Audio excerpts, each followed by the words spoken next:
Hello everyone, this is Jimmy and welcome to episode 41 of FTB Interactions.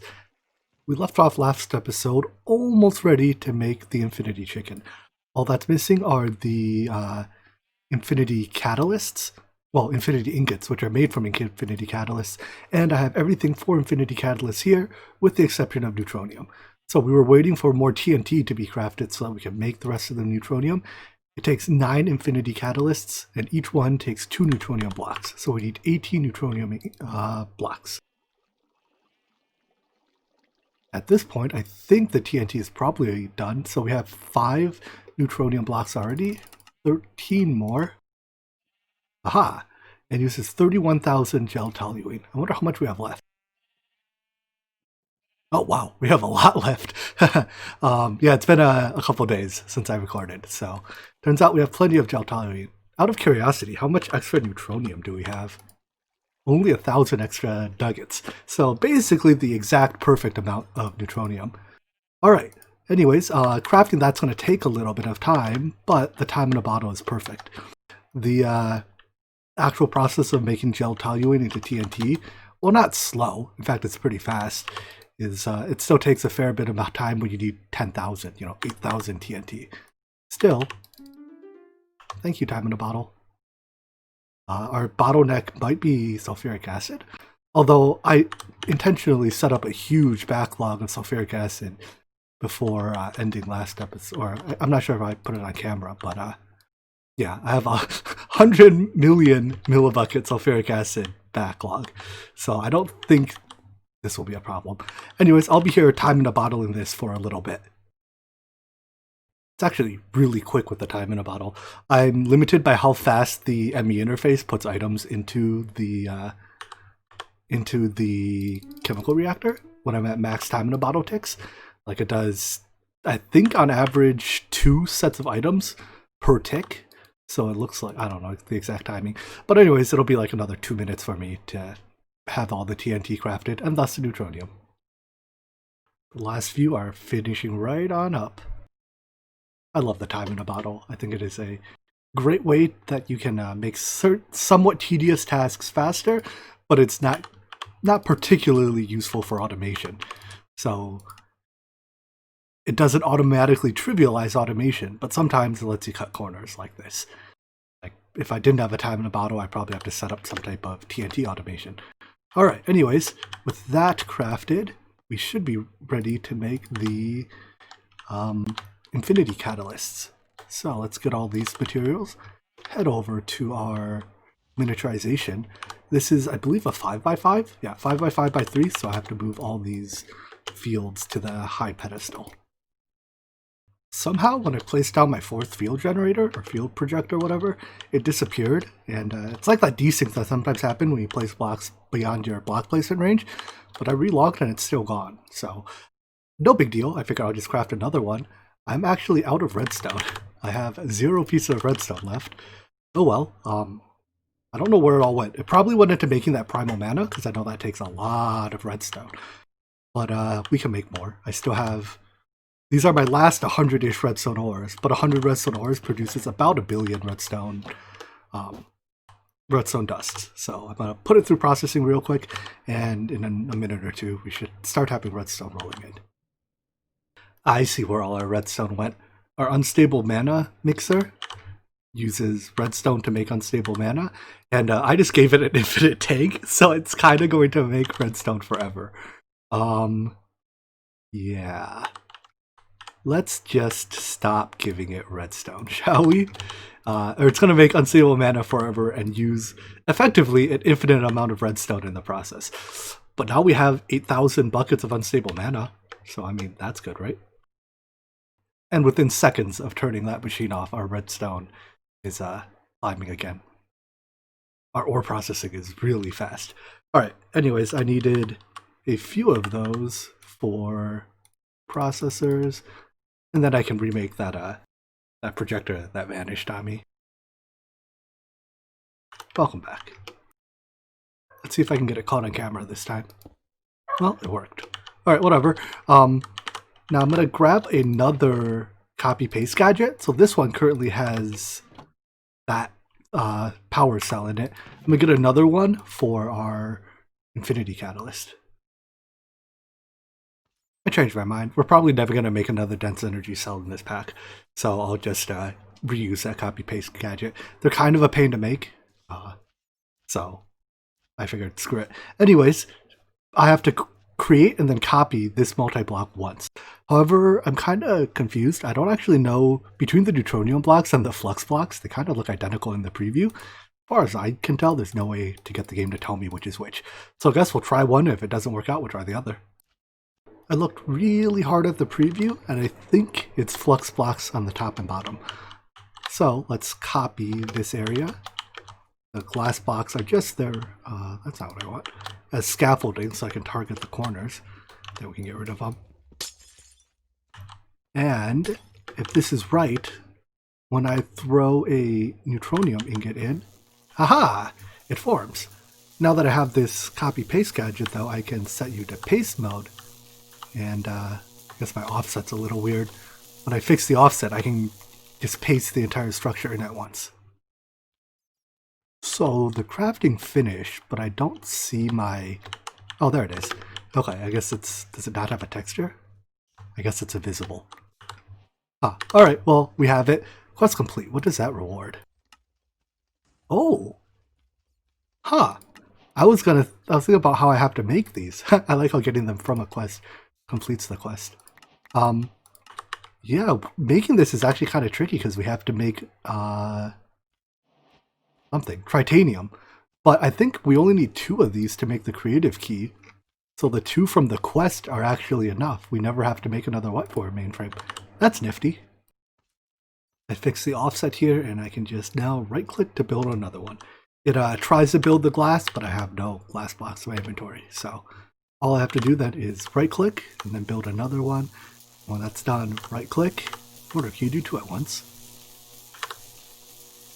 Doesn't look like it. The miniaturization field is still miniaturizationing the previous one, huh? But yeah, just like that. Oh, no. I guess all the aberration items don't generate shadows. Hello, build? Wait, why is it missing the thing in the middle? Oh, I guess it's missing it because it was occupied by the previous one as it was miniaturizing. Let's try that again. There we go. It was missing the... Whoopsies.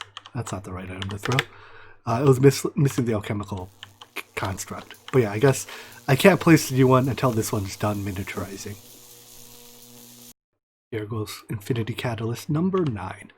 While these craft, let's see how we turn them into actual ingots. So we need argon gas, awakened draconium, and a 9001 degree LUV blast furnace.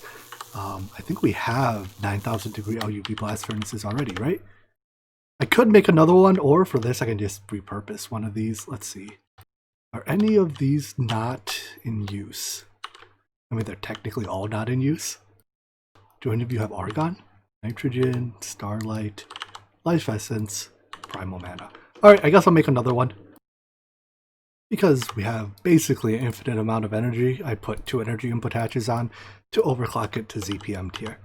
Alright, so items go in here, and I need to get a bucket of argon. I guess I'll just have the ME system distribute it for me. So argon goes in the input, and off we go. This is making infinity ingots. Woo! Late game resources. Haha. I assume that's a quest. That's not a quest? Womp womp. Alright, anyways, once this is done processing, it'll make 36 total ingots or 4 blocks. Conveniently, we can make a tool forge out of that. No, we're going to use those to make the infinity chicken. Almighty steam compressor. Compress my infinity ingots for me, please. Thank you. Alrighty, now let's get all of these and make our chicken. I do need 2 more glitch hearts. And I think I need to get some fluids too, right? What fluids?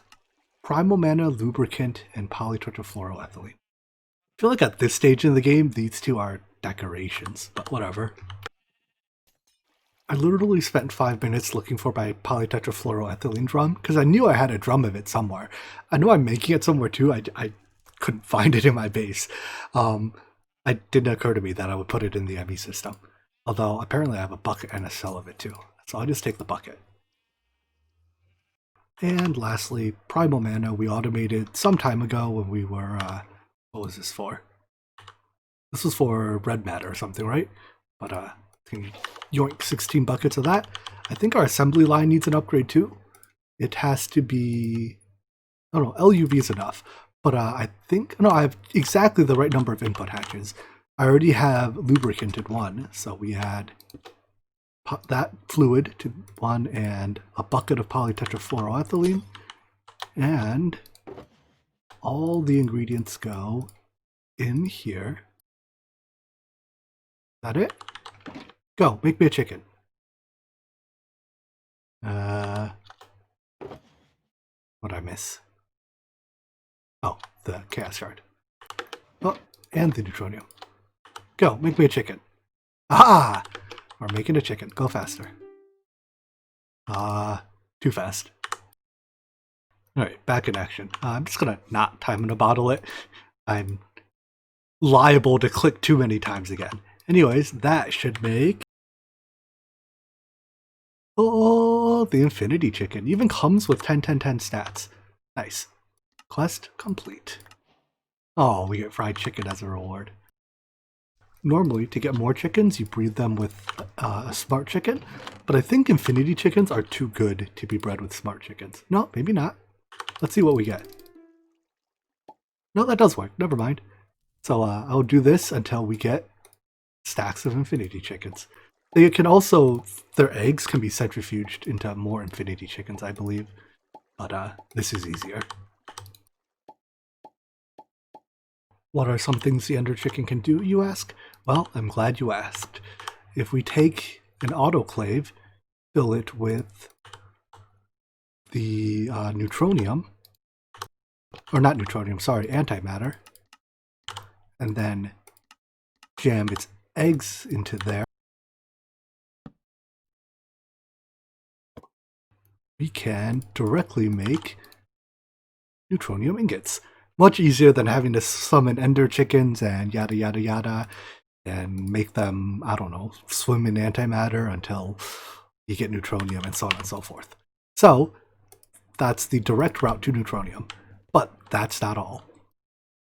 By melting this mighty chicken's eggs, we can directly make molten infinity. So, oopsies, that's a solidifier. I have my machines in the wrong order. Apparently I needed to pick up the egg too, so that's a good thing I did that. Alright, you melt it in the you melt it in the fluid extractor, and then you solidify it in the fluid solidifier with an ingot mold. Let's see, auto output fluids to you, and then you auto output items. Molten infinity, wait.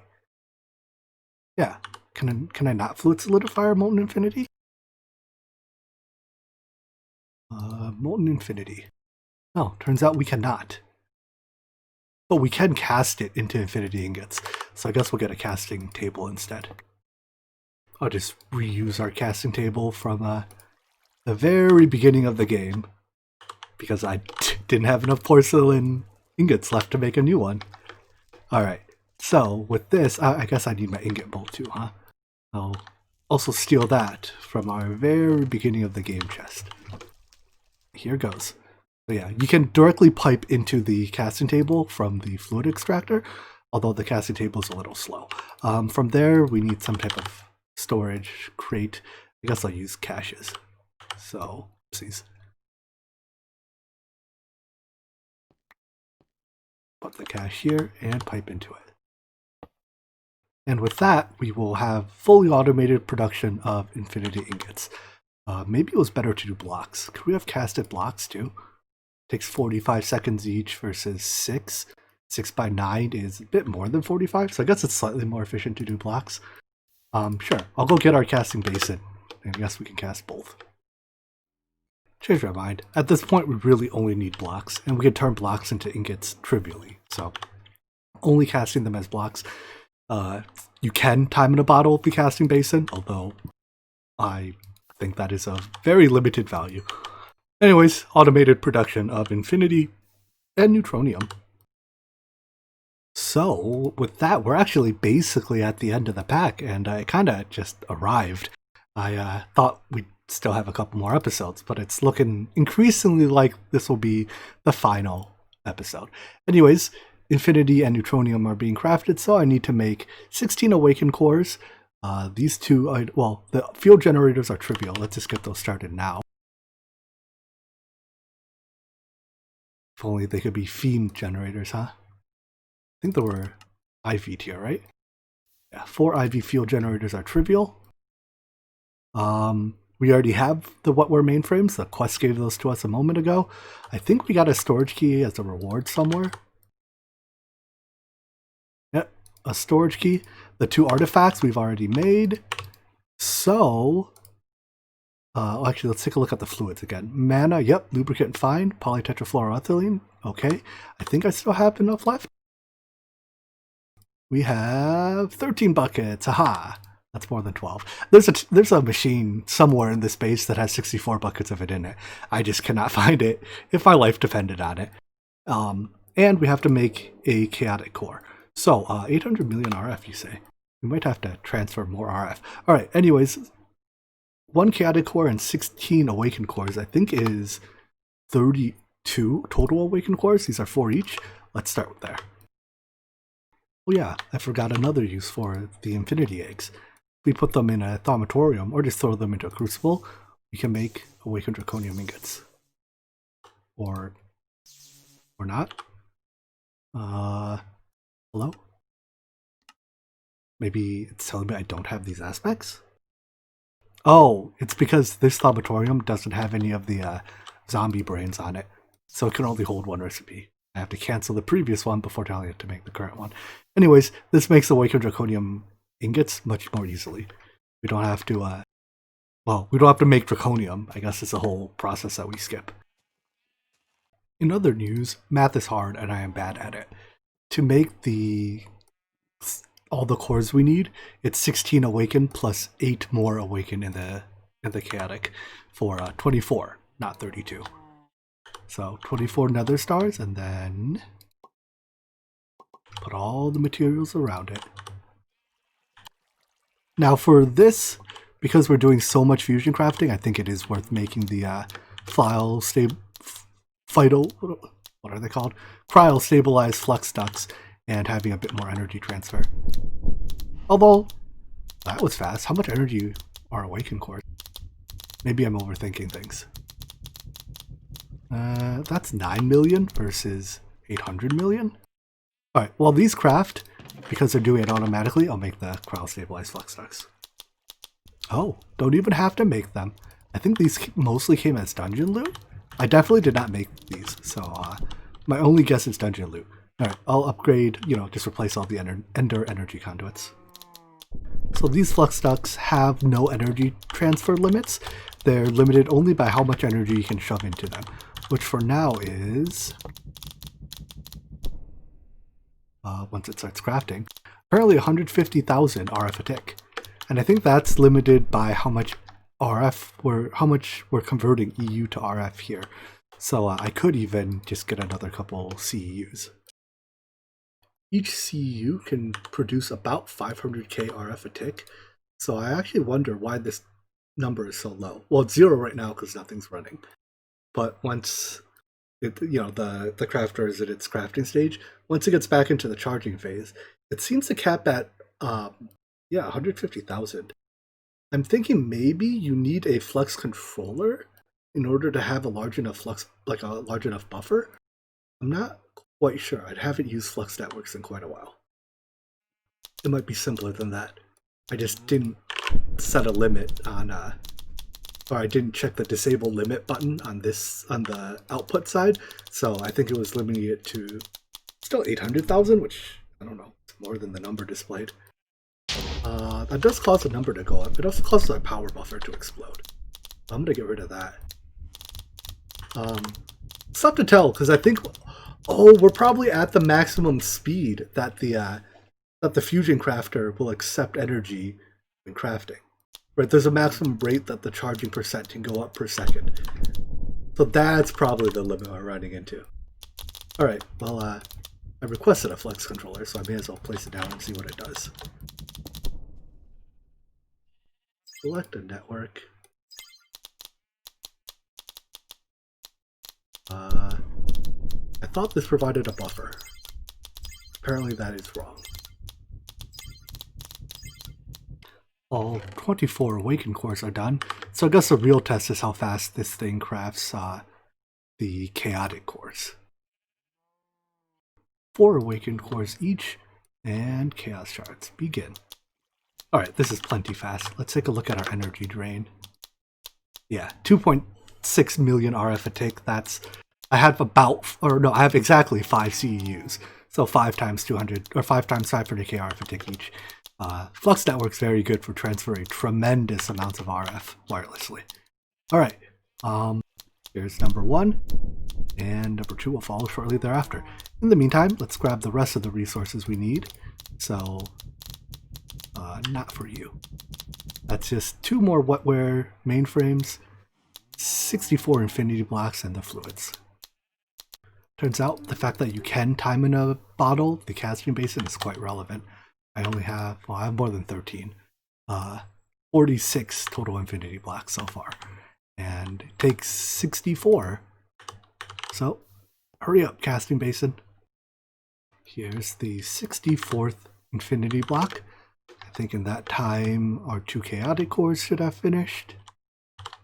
So it appears they have. Alright, quest complete. I wonder what good rewards that gives. Nothing really. Can this be turned back into a chaotic core? It cannot. Of the fluids, Primal Manner, I have a 16 buckets up. Lubricants already in the assembly line. Polytetrafluoroethylene, as we saw earlier, a little over 13 buckets of it. All that's left is molten crystalline alloy.